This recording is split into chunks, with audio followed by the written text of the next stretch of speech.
আসসালামু আলাইকুম। আমি সাথী বলতেছি। আমি এখন আমার জীবনের একটা কাহিনী বলবো। সেটা হচ্ছে আমার নিজের দুলা ভাইয়ের সাথে আমার একটা সম্পর্ক ছিল। আমরা দুই বোন। আমার বড় বোন বিবাহিত। আমার দুলা ভাই আমাদের বাসায় থাকতো ঘর জামাই হিসাবে।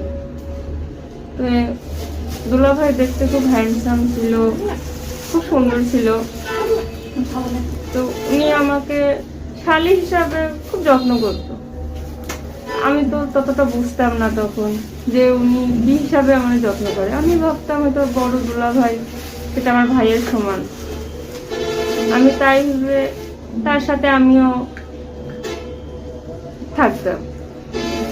তো এভাবে কিছুদিন যেতে যেতে আমার আপুর একদিন শরীরটা খুব খারাপ হয়েছে।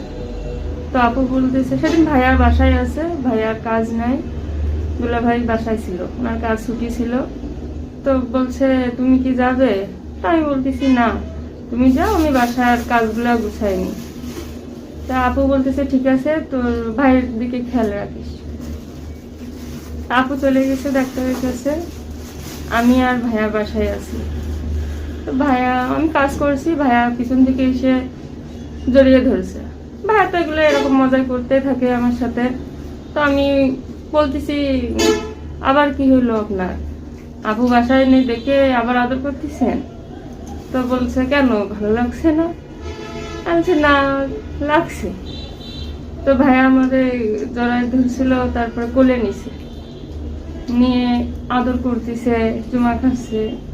তো আমি বলতেছি আজকে কেমন আদর করতেছে। আমার জন্য কেমন একটা লাগতেছে যে ভাইয়া কি আমার দিকে কুদৃষ্টি হিসাবে দেখছে, আমার এই কি নিজের আমি তো ভাবতাম যে বোন হিসাবে একটা ভাই যেভাবে আদর করে ওটাই করতেছে। তা আসলে না, ওটা আমার ভুল ধারণা ছিল।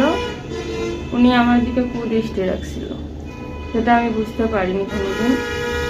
তো ওই দিন আমার মনে হচ্ছে ওটাই সত্যি যা আমি ভাবছি। তো ভাইয়া আমার কোলে নিয়ে বেডের উপরে নিয়ে গেছে। তো আমি বলতেছি এটা কি করতেছেন আপনি? আচ্ছা কি করতেছি মানে বুঝো না, তুমি কিছু বোঝো না? এতদিন ধরে তোমার সাথে আমি আস্তে আস্তে সম্পর্ক করছি, তুমি কিছুই বোঝো না? তো আমি বলতেছি পাগল হয়ে গেছেন আপনি? আপনি জানেন আমি কে? বলছে হ্যাঁ। আমি তো জানি আপনার, আমি ভাই হিসাবে, একটা ভাই, দুলা ভাই না, একটা ভাই, আমার একটা বড় ভাই আছে আমার বাসায়, সেই হিসাবে আপনারে মানি। তো উনি বলছে পাগল, আমি তোমার দুলা ভাই আর তুমি আমার শালি। তো উনি আমার সাথে ওই দিন জবরদস্তি ভাবে আমার দেহটাকে ভোগ করছে। করার পরে আমি উঠে চলে গেছি ওখান থেকে। যাওয়ার পরে কিছুক্ষণ পর আমার আপু আসছে, এসে দেখে আমার মনটা খারাপ। তো বলতেছে তো কি হয়েছে, হঠাৎ তোর মন খারাপ কেন, শরীর খারাপ? আমি বলতেছি না, এমনিতে। তো আপু আসলো, এসে আপু ওষুধ খেয়ে ঘুমাই গেছে, ভাইয়া আর আপু। তো আমি ভাবতেছি ওটাই যে আজ কি হলো আমার সাথে, এটা যারা আমি বড় ভাই হিসাবে সম্মান করতাম, সে ভাই আজ আমার সাথে কি করলো। এইভাবে কিছুদিন যেতে যেতে ভাইয়া একদিন আমার বলতেছে এদিকে এসো। তো আমি ওনার কাছে ভয়ে ভয়ে গেছি, গিয়ে উনি আমার একটা ভিডিও দেখাচ্ছে। ভিডিওটা আমাদেরই ছিল, আমি জানতাম না উনি কখন করেছে ভিডিওটা।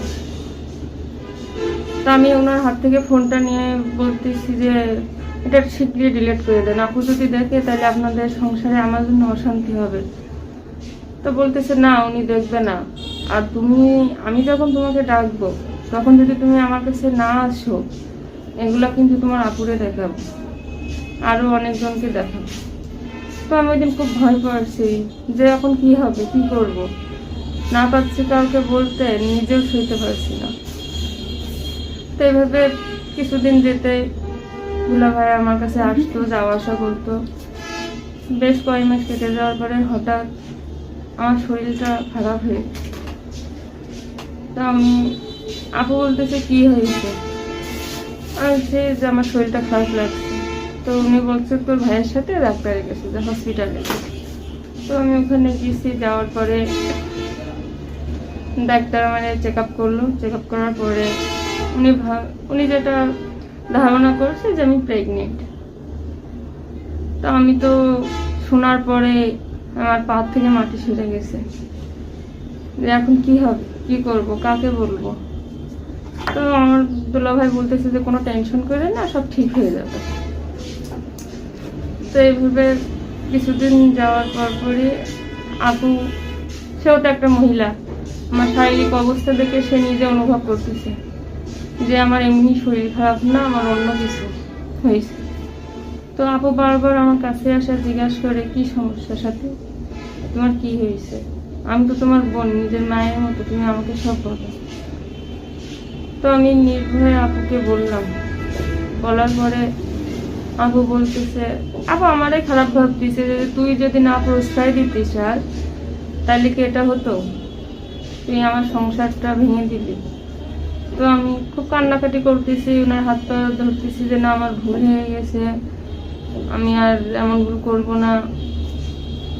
তো আপু ভাইয়া আসলো, আসার পরে আমাদের দুজনকে ডাকলো, দেখে জিজ্ঞাসা করছে। তো ভাইয়া সব আমার দৌড়ে দিচ্ছে যে ও যদি না চাইতো তাইলে কি আজ এটা হতো।